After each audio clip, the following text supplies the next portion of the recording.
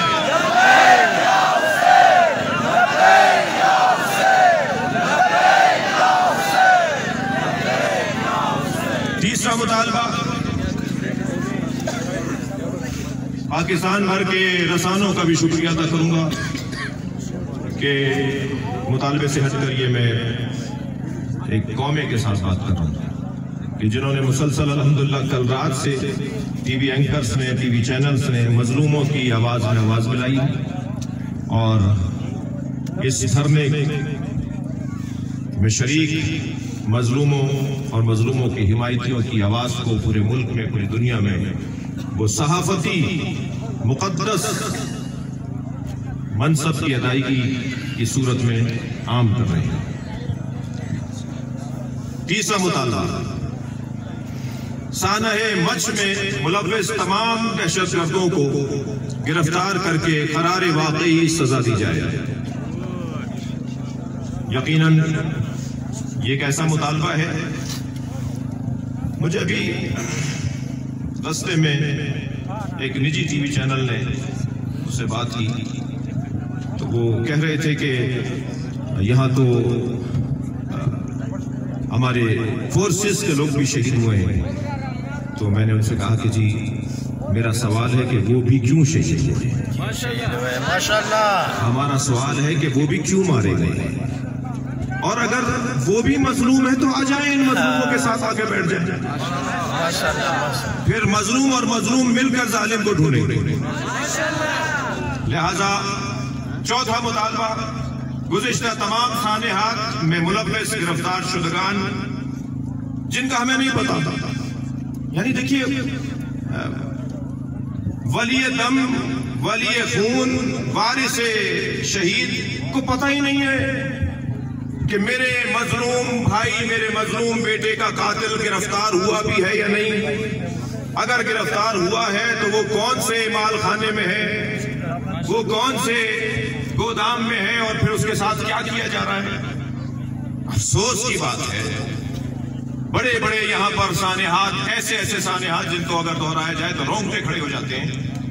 ہمیں آج تک نہیں بتایا گیا، ان کی رپورٹس ہمیں نہیں پیش کی گئی، ہمیں نہیں بتایا گیا کہ اس سانحے کے پیچھے محرکات کیا تھے، اس سانحے کے پیچھے عوامل کیا تھے، وہ کون لوگ تھے کہ جن لوگوں نے ہمیں آ کر مارا تھا، ہمارے عزیزوں کو مارا تھا۔